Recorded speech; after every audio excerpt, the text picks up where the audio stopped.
Assalamualaikum warahmatullahi wabarakatuh. Perkenalkan, nama saya Diana Evi Aulia dari kelas 1B Farmasi. Jadi di sini saya akan menjelaskan tentang pengaruh obat terhadap darah. Obat-obat yang termasuk golongan ini yakni obat-obat yang berguna untuk mengobati 3 kelainan darah yang penting, yaitu trombosis, perdarahan, dan anemia. Di mana trombosis yaitu pembekuan yang tidak diharapkan dalam pembuluh darah atau jantung. Perdarahan yaitu gangguan homostatis yang paling banyak dijumpai. Gangguan pendarahan yang termasuk gagal homostatis kurang sering dibandingkan dengan penyakit trombobalik dan termasuk hemofilia dan defensi vitamin K.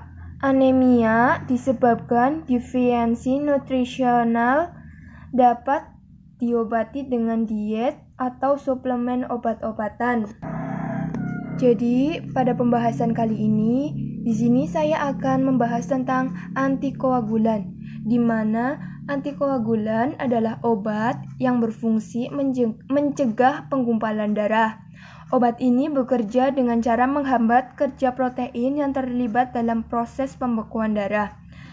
Obat antikoagulan ini sering disebut dengan obat pengencer darah, namun sebutan ini kurang tepat karena obat koagulan tidak mengencerkan darah, tetapi memperpanjang waktu darah untuk membeku. Obat antikoagulan ini digunakan untuk mencegah dan mengobati penyumbatan pembuluh darah seperti pada kondisi yaitu fibrilasi atrium, serangan jantung, penyakit jantung bawaan, stroke, dan transient ischemic attack, deep vein thrombosis, emboli paru. Selain sejumlah penyakit itu, obat antikoagulan juga digunakan untuk pasien beresiko mengalami penggumpalan darah akibat beberapa kondisi seperti berikut: menjalani operasi penggantian lutut atau panggul, mengalami operasi pergantian katup jantung, menderita trombofilia dan sindrom antifosfolipid, memiliki riwayat penggumpalan darah sebelumnya.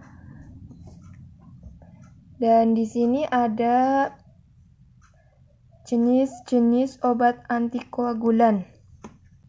Warfarin yaitu jenis obat antikoagulan koumarin yang bekerja dengan menghambat kerja vitamin K di dalam tubuh. Penghambatan faktor XA yaitu jenis obat antikoagulan yang bekerja dengan menghambat kerja faktor XA.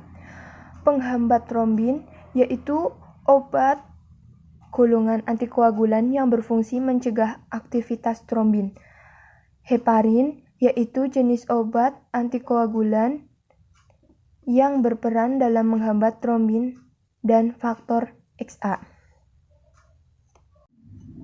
Selain jenis-jenis, juga ada peringatan sebelum menggunakan antikoagulan, yaitu jadi jangan menggunakan obat antikoagulan jika Anda menderita aneurisma otak, endokarditis, perikarditis, diksi aorta, efusi perikardikal, atau beresiko tinggi terserang stroke. Jangan mengonsumsi obat beralkohol selama menjalani pengobatan dengan antikoagulan karena dapat meningkatkan resiko pendarahan. Selama menggunakan obat antikoagulan, disarankan untuk menjalani tes darah secara rutin. Tes darah bertujuan untuk menyesuaikan dosis serta memastikan efektivitas dan keamanan penggunaan obat antikoagulan. Konsultasikan terlebih dahulu dengan dokter jika Anda memerlukan antikoagulan saat sedang hamil atau menyusui. Dokter akan memberikan jenis antikoagulan yang sesuai. Sebelum menggunakan obat antikoagulan, beritahu dokter jika Anda menderita penyakit ginjal, penyakit liver, gangguan pembekuan darah, tekanan darah tinggi, gagal jantung, atau gangguan keseimbangan. Beritahu dokter jika Anda sedang menggunakan obat antikoagulan sebelum menjalani bedah ataupun tindakan pengobatan dan diagnosis lainnya. Pengobatan dengan antikoagulan mungkin akan dihentikan selama beberapa waktu. Sebelum menggunakan obat antikoagulan, konsultasikan terlebih dahulu dengan dokter terkait makanan, minuman, obat maupun suplemen yang dapat mempengaruhi kinerja antikoagulan. Diskusikan dengan dokter anak mengenai penggunaan obat antikoagulan pada anak-anak agar dapat diberikan jenis obat dan dosis yang tepat. Efek samping dan bahaya antikoagulan. Pendarahan merupakan efek samping yang mungkin terjadi. Selanjutnya, ada efek samping dan bahaya dari antikoagulan sendiri. Seperti mimisan yang sering terjadi dan lama berhenti, mudah memar, gusi berdarah, fases berwarna hitam, muntah darah atau batuk darah, menstruasi berlebih pada wanita, sakit punggung yang parah yang muncul secara tiba-tiba, terdapat darah pada urin atau feses. Selain itu, pendarahan juga merupakan efek samping paling mungkin terjadi akibat penggunaan obat antikoagulan. Efek samping yang mungkin muncul akibat penggunaan obat antikoagulan tergantung pada jenis antikoagulan yang digunakan. Efek samping tambahan seperti mual, kulit gatal, hilang nafsu makan, diare atau sembelit, rambut rontok, sakit kepala, rasa terbakar di dada, kulit dan putih mata menguning, nyeri dan iritasi di area bekas suntikan, sesak napas, nyeri dada. Saya juga akan menjelaskan mengenai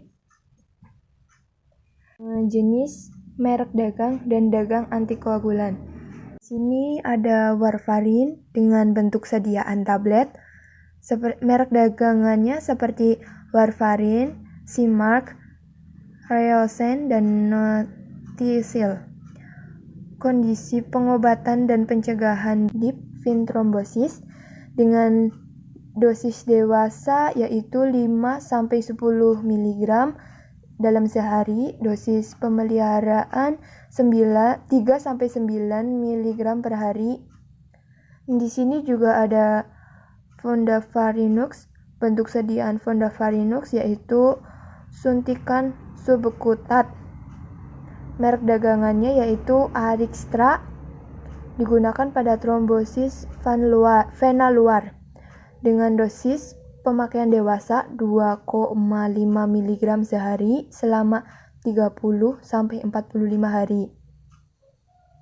Jika pada kondisi pencegahan komplikasi DVT pada bedah perut dan tulang, digunakan untuk dewasa 2,5 mg sekali sehari, dimulai 6-8 jam setelah operasi. Suntikan dapat dilanjutkan hingga 5-32 hari. Di sini juga ada Revarosaban, bentuk sediaannya yaitu tablet. Merek dagangannya yaitu Xarelto, digunakan untuk kondisi pengobatan DVT dan emboli paru dengan dosis untuk dewasa awal 15 mg 2 kali sehari selama 3 minggu. Dosis pemeliharaan untuk perawatan dan pencegahan kambuhnya penyakit adalah 2 mg sehari sekali. Untuk kondisi komplikasi DVT akibat operasi, dewasa dengan dosis 10 mg sehari sekali, dimulai 6-10 jam setelah operasi. Pengobatan dilanjutkan sampai 2-5 minggu setelah operasi penggantian panggul atau lutut.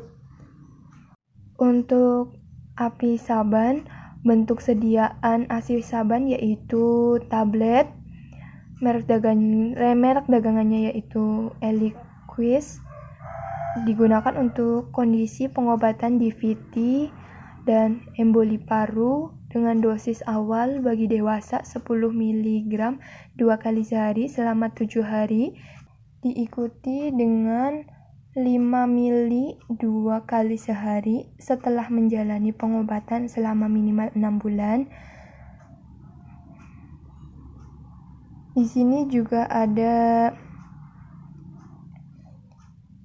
heparin, yaitu dengan bentuk sediaan suntikan subkutan dan intravena, di mana merek dagangannya seperti Hepagusan, Heparinol, Hiko, Inviclot, Oparin, Tromboflex, Trombogel, Trombopop, Trombocon, dengan kondisi untuk pencegahan komplikasi DVT akibat operasi untuk dewasa dengan dosis 500 unit secara SC, diberikan 2 jam sebelum operasi, kemudian diberikan tiap 8-12 jam selama 7 hari atau sampai pasien bergerak.